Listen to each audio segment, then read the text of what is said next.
Imagine opening your eyes at dawn in a city that never truly sleeps, where the sound of footsteps echoes between stone walls, where water flows endlessly through channels of marble, and where more than 1,000,000 lives move together under the shadow of empire. This was daily life in ancient Rome, not a story of emperors and battles, but of ordinary people whose routines held the empire together. For most Romans, life unfolded far from luxury. The majority lived in crowded apartment buildings known as insulae, stacked several stories high along narrow streets. These buildings were built quickly and cheaply, often with poor materials. The lower floors were safer and more expensive, while the upper levels were cramped, dark, and dangerously unstable. Fires were common and collapses were feared. Yet despite the risks, these apartments housed the workforce that kept Rome alive. Inside these living spaces, daily life was simple and practical. Furniture was minimal. Families cooked over small hearths or purchased food from street vendors. Privacy was rare and noise was constant. Life spilled into the streets where neighbors interacted, argued, and shared news. Rome was not a quiet city. It was loud, crowded, and alive at all hours. In contrast, wealthy Romans lived in domus, private houses centered around open courtyards that allowed light and air to enter. These homes were carefully arranged to reflect social status. Mosaics decorated floors, wall paintings depicted gods and landscapes, and fountains cooled the air. The domus was not only a home, but a public statement of wealth, culture, and power. Food shaped the rhythm of the day. For the poor, meals consisted mainly of bread, porridge, olives, and vegetables. Meat was rare and often reserved for festivals. The wealthy enjoyed elaborate banquets featuring fish, poultry, fruits, wine, and imported spices. One ingredient united all classes: garum, a fermented fish sauce with a strong smell that flavored nearly every dish. Eating was not just nourishment. It reflected class, identity, and social bonds. Markets were the heartbeat of the city. Vendors sold goods from across the empire, proof of Rome's vast reach. Grain from Egypt, wine from Hispania, oil from Africa, and spices from the East flowed through Roman streets. Without constant supply, Rome would starve. Daily life depended on logistics as much as law. Work defined Roman existence. Artisans crafted tools, pottery, and clothing. Merchants negotiated prices and contracts.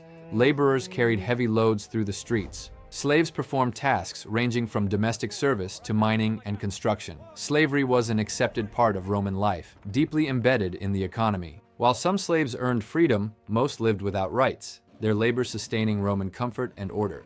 Time itself moved differently. Romans measured hours by sunlight, not clocks. Daytime hours changed length with the seasons. Mornings were busy, filled with work, legal matters, and commerce. Afternoons slowed down. Many Romans rested, socialized, or visited public baths before evening activities. Public baths were one of the most important elements of daily life. They were open to nearly everyone, regardless of class. Bathing was a social ritual involving exercise, hot rooms, cold plunges, and conversation. Politics, business deals, gossip, and friendships formed in these spaces. Cleanliness was communal, and the bathhouse was a place where social boundaries blurred.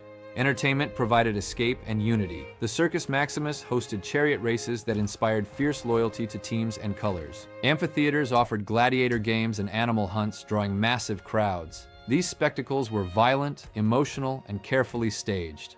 They reinforced Roman values of courage, dominance, and control, while also distracting the population from hardship. Religion was present in every aspect of life. Romans worshipped many gods, believing divine favor ensured stability.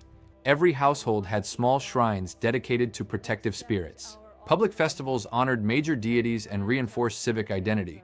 Religion was not about belief alone, but about maintaining balance between humans and gods. Family life was structured and hierarchical. The father held legal authority over the household, controlling property and decisions. Women managed domestic affairs and social relationships, often wielding influence behind the scenes. Children learned roles early, shaped by class and expectation. Education ranged from basic literacy to advanced rhetoric for the elite. Clothing communicated status instantly. The toga symbolized citizenship and authority, while tunics were worn daily by most people. Appearance mattered in public life. It reflected respectability and belonging.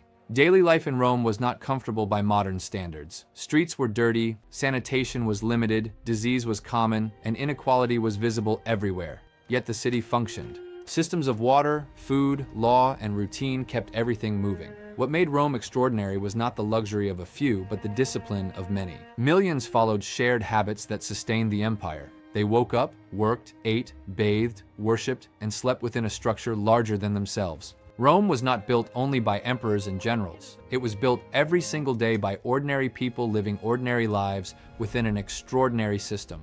Through their routines, the empire endured. And in understanding how Romans lived, we understand how Rome ruled the world.